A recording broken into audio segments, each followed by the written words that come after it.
ሰላም እንዴት ናችሁ? በዛሬው ቪዲዮ ይዤላችሁ የመጣሁት ትምህርት የሰባተኛ ክፍል አማርኛ ምዕራፍ 2 ይሆናል ማለት ነው። በዚህ ቪዲዮ ትኩረት የምናደርገው ሰዋሰው ነክ ነገሮችንና ለፈተና የሚጠቅሟችሁን ብቻ ይሆናል ማለት ነው። ለዚህ ቻናል አዲስ ከሆናችሁ ሰብስክራይብ አድርጉ። እንዲሁም ደግሞ ዩቲዩብ ይሄን ቪዲዮ ለብዙዎች እንዳደርስልን ላይክ በማድረግ ጀምሩ። አሁን ቀጥታ ወደ ትምህርቱ እናልፋለን። እሺ ተግባር 2 ከሚለው ነው የምንጀምረው። እዚህ ጋር ከሰንጠረዡ ውስጥ በዳሽ ሙላው ላይ እንሞላለን። በትክክል ትርጉሙን የሚያመጣውን ቃል እንወስዳለን ማለት ነው። እሺ አልማዝ የበቀለ ዳሽ ልጅ ናት። አልማዝ የበቀለ የበኩር ልጅ ናት። መገርሳ የዕለት ኑሮን ለማሻሻል ደፋ ቀና ይላል።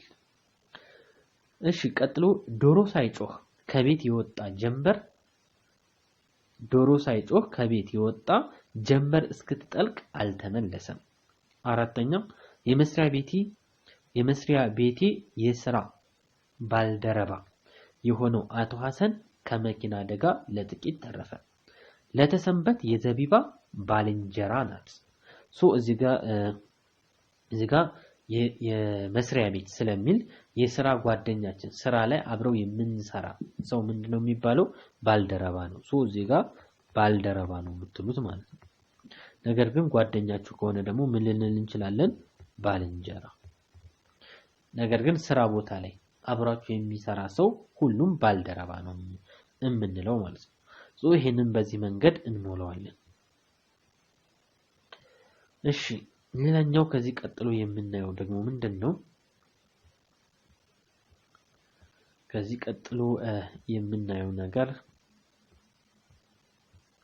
ተግባር 2 ይሆናል ማለት ነው። ተግባር 2 ላይ አዛምድ ነው።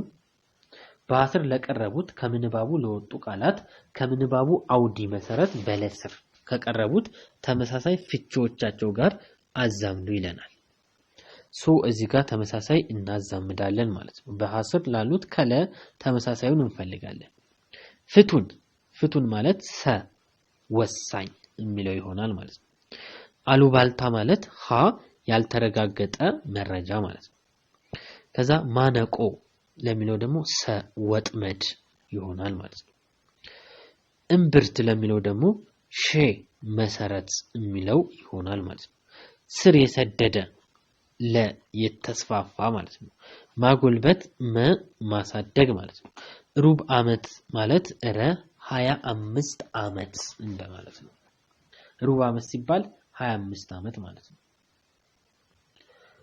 እሺ ሌላኛው መደበኛ ጽሑፍ መጀመሪያ ጽሑፍ ማለት ምን ማለት ነው? ጽሑፍ ማለት በአጠቃቀም ጊዜ ሁለት መልኮች አሉት ጽሑፍ ሲባል ማለት ነው። መደበኛና መደበኛ። መደበኛ የምንለው በስርዓቱ መጻፍ አለብን። ቃላቶችን መምረጥ አለብን። ያራዳ ቃላት የሚባሉ ነገሮች መግባት የለባቸውም ማለት ነው። ትክክለኛ የሆነና ንጹህ የሆነ አማርኛ ነው መጠቀም ያለብን መደበኛ ጽሑፍ ላይ ማለት ነው። መደበኛ ጽሑፍ የምንለው ለምሳሌ ለመስሪያ ቤት ሊሆን ይችላል የምንጽፈው፣ ለመጽሔት፣ ለጋዜጣ፣ ለሬዲዮ፣ ለትምህርት ቤት እንደነዚህ አይነት ነገር ከሆነ መደበኛ ጽሑፍ ነው መሆን ያለበት። ነገር ግን መደበኛ ጽሑፍ የምንለው ግን ምንም እዚህ ጋር ጥንቃቄ ማድረግ አይጠበቅብንም ማለት ነው። ስለዚህ ቀበለኛ አነጋገሮችን ልንጠቀም እንችላለን። የአራዳ ቃላቶችን ልንጠቀም እንችላለን። መደበኛ ላይ ቅደም ተከተሉን ላንጠብቅ እንችላለን። ድምጸቱ ሊለዋወጥ ይችላል። ሰዋሰዋዊ ህጉን ላንጠብቅ እንችላለን። ቃላትን መምረጥ አይጠበቅብንም። እሱ ምንድነው? መደበኛ ነው ማለት ነው። ለምሳሌ እዚህ ጋር ፋዘር ይላል። ሐላያው ፋዘር ትናንት ደውሎልኝ። ፋዘር አሁን አይባልም ማለት ነው። ምን ከሆነ መደበኛ ላይ። መደበኛ ከሆነ ግን ፋዘር የሚለው መግባት ይችላል ማለት ነው። ሉክ አሁን እዚህ ጋር መደበኛው ጽሑፉ ላይ እዚህ ጋር አሁን ትክክለኛ አማርኛ ነው እዚህ ጋር የምንጠቀመው። አባቴ ብለን ነው እንጂ ፋዘር ብለን አይደለም። አባቴ ትናንትና ማታ ደውሎልኝ በጣም ተገርሜ ነበር። ወዲያው ወደ ክፍል እንደገባው የክፍል ጓደኞቼ ዛሬ እኮ ልደትሽ ነው ብለው ይበልጥ አስገረሙኝ። ምን አይነት ተአምር ነው! ይሄ አሁን መደበኛ የሆነ ጽሑፍ ነው። መደበኛውን ስናየው ፋዘር ብሎ ጀመረ ማለት ነው። ከዛ ቀጥሎ ደግሞ በርዝዴይሽ ነው የሚለው ምንድነው መሆን ያለበት? እዚህ ጋር በርዝዴይሽ ነው ሳይሆን የልደት ቀንሽ ነው መባል ያለበት። ምን እንዲሆን ከተፈለገ መደበኛ እንዲሆን ማለት ነው። እዚህ ጋር ለላይ ደግሞ ባኤላ ይሄ ቀበለኛ አነጋገር ነው። ቀበለኛ አነጋገር ማለት በአንድ በተወሰነ አካባቢ ብቻ የሚነገር ማለት ነው። ባኤላ የምትለው አሁን ይሄው በሆነ ቦታ ብቻ የሚታወቅ ነው። ይሄ ባቄላ ለማለት ነው። ከዛ ቀጥሎ አሁንም ባኤላ ለመግዛት ተገበያ ሄጄ አይባልም፣ ገበያ ሄጄ ነው። ጀንበሪቱ ጀንበሬ ቀበለኛ አነጋገር ነው፣ ፀሐይ ማለት ነው።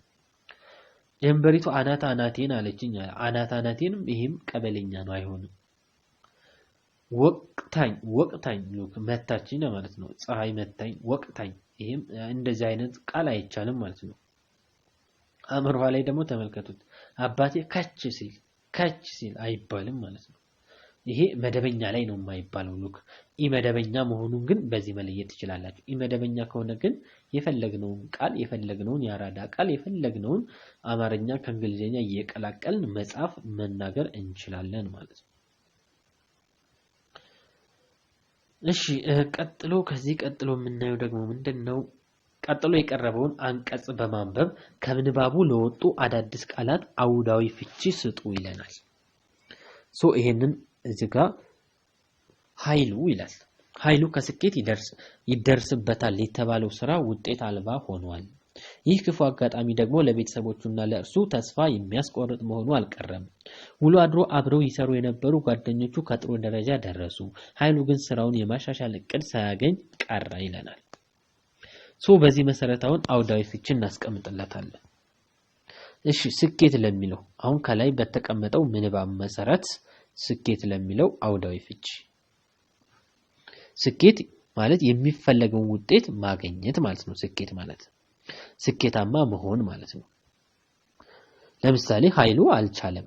እዛጋ ከላይ እንደምታዩት ኃይሉ ያሰበው ነገር ሊሳካለት አልቻለም። እሺ ለደሞ አልባ ለሚለው የሌለው ማለት ነው፣ የጎደለው። ለምሳሌ ምን እንላለን? ስራው ውጤት አልባ ነው ማለት ውጤት የለውም ማለት ነው። ሐመሩሃ ደግሞ ውሎ አድሮ፣ ይሄ ደግሞ ከጊዜ በኋላ በሂደት እንደማለት ነው።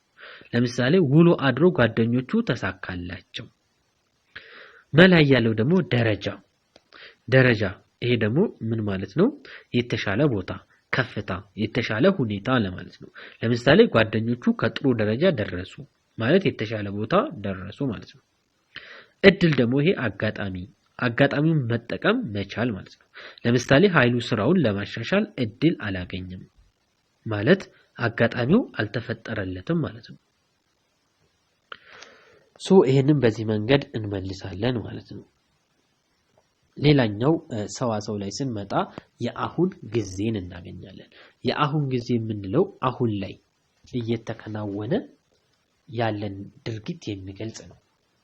ጊዜ ሲባል የአሁን ጊዜ አለ፣ ያለፈ ጊዜ አለ፣ የትንቢት ወይ ደግሞ የወደፊት ጊዜ አለ ብለን ለሶስት እንከፍለዋል ማለት ነው። የአሁን ጊዜ የምንለው አሁን ላይ እየተፈጸመ ያለ ድርጊት ነው። ስለዚህ አሁን የሚባለው አንድ ሰው ስለ አንድ ድርጊት ንግግር በሚያደርግበት ጊዜ ሰውየው ንግግሩን በሚናገርበት ሰዓት የሚያከናውነውን ስራ ነው የሚነግረን እና የሚል ምዕላድ አለበት ማለት ነው። እዚህ ጋር እቺ ምዕላድ አለች ማለት ነው። እቺ የምትለዋ ግዴታ መኖር አለባት የአሁን ጊዜ መሆኑን ለመጠቆም። ምሳሌ ቅድስት ምሳዋን እየበላች ነው። አሁን ላይ እየበላች ነው ማለት ነው። እዚህ ጋር ምን ይለናል? አዎ አይደለም እያልን እንመልሳለን። የአሁን ጊዜ ነው አይደለም እያልን እንመልሳለን ማለት ነው። መሳፍንት ትናንት ወደ ጎንደር ሄደ። ይሄ ያለፈ ጊዜ ነው። ይሄ አይደለም ይሆናል ማለት ነው። አይደለም ይሆናል። ሙሉ ዓለም ነገ ወደ ዩኒቨርሲቲ ይጓዛል። ይሄ ወደፊት ነው። ስለዚህ ይሄም አይደለም ማለት ነው። ሳሙኤል ፈተና ስለደረሰበት እያጠና ነው። አሁን ላይ እያጠና ነው። ስለዚህ ይሄ ነው። ትናንት መምህራችን የቤት ስራችንን አርመው መለሱልን። ይሄም ያለፈ ጊዜ ነው። ይሄም አይደለም ማለት ነው። የአሁን ጊዜ አይደለም። እናቴ ገበያ ሄዳ ነበር። ይሄም ያለፈ ነገር ነው። ይሄም አይደለም ማለት ነው። የስፖርት ክፍለ ጊዜው በመሆኑ ተማሪዎቹ ኳስ እዚህ ጋር ተመልከቱ እየተጫወቱ ነው። ይሄ የአሁን ጊዜ ነው። ስለዚህ ይሄንን ነው እንላለን። እሺ ሌላኛው ተግባር 2 ላይ ስንሄድ ከታች በተሰጠው ምሳሌ መሰረት የአሁን ጊዜን የሚያመለክቱ 5 አረፍተ ነገር የአሁን ጊዜን የሚያመለክቱ ሀና ወደ ገጠር እየሄደች ነው የሚለው አለ። ፍራኦል ፈተና በመፈተን ላይ ነው። ይሄ የአሁን ጊዜን ያመለክታል ማለት ነው። ሌላ የአሁን ጊዜን የሚያመለክት ለምሳሌ አረፍተ ነገር ብንሰራ እኔ አሁን መጽሐፍ እያነበብኩ ነው። ልጆቹ በአትክልት ስፍራው እየሮጡ ነው። ፀሐይ እየገባች ስለሆነ የአየር ሁኔታው እየቀዘቀዘ ነው። እርሱ በአሁኑ ሰዓት ምግብ እያበሰለ ነው። ወፎቹ ከዛፍ ላይ እየዘመሩ ነው። ይሄ የአሁን ጊዜ መሆኑን ያሳየናል ማለት ነው። እሺ የክለሳ ጥያቄ ላይ እዚህ ጋር ባለ አንድ አንቀጽ ኢመደበኛ ጽሑፍ ጻፉ ይለናል። ኢመደበኛ ጽሑፍ ሶስተኛው ላይ 3 የአሁን ጊዜ የሚያመለክቱ አረፍተ ነገሮችን መስርቱ ይለናል። ከዚህ ውስጥ የትኛውን እንሰራለን? ሁለተኛውን ባለ አንድ አንቀጽ ኢመደበኛ ጽሑፍ የሚለው ሌሎቹ ቀላል ስለሆኑ ማለት ነው። ስለዚህ ሁለተኛውን ጥያቄ እንሰራለን ማለት ነው። ኢመደበኛ የሆነ ጽሑፍ እንጽፋለን። እሺ እዚህ ጋር ኢመደበኛ ጽሑፍ ይሄው እዚህ ጋር አዘጋጅቻለሁ። ባለ አንድ አንቀጽ ነው። አንድ ሐሳብ ብቻ በውስጡ የያዘ ነው። ደህና ይላል። እንዴት ነህ? ደህና እንዴት ነህ? እኔ በጣም ደህና ነኝ። ትናንትና ከጓደኞች ጋር ወደ አዲስ ካፌ ሄደን ነበር። ቦታው በጣም ያምራል። ቡናቸው ምርጥ ነው። ብዙ ተጫውተን ሳቅን። አሁን እዚህ ጋር ኢመደበኛ ነው ማለት ሳቅን አይባልም መደበኛ ቢሆን ኖሮ። ዛሬ ደግሞ ለፈተና እያጠናሁ ነው። ትንሽ ከባድ ነው ግን እጨርሰዋለሁ ብዬ አስባለሁ። አንተስ ይሄውን ኢመደበኛ መሆኑን ታውቃላችሁ። መጀመሪያ ላይ ደህና እንዴት ነህ የሚለውም ይሄ ኢመደበኛ እንደሆነ ይነግረናል። በቅርብ ጊዜ እንገናኝ ብዬ ተስፋ አደርጋለሁ። ይሄም ኢመደበኛ ይሄ ኢመደበኛ የሆነ ባለ አንድ አንቀጽ ነው ማለት ነው። አንድ አንቀጽ የሆነ ኢመደበኛ ጽሑፍ ነው። ለዛሬ ያዘጋጀሁት ትምህርት ይሄን ይመስላል። ሐሳብ አስተያየታችሁን ኮሜንት ላይ ያስቀምጡልኝ።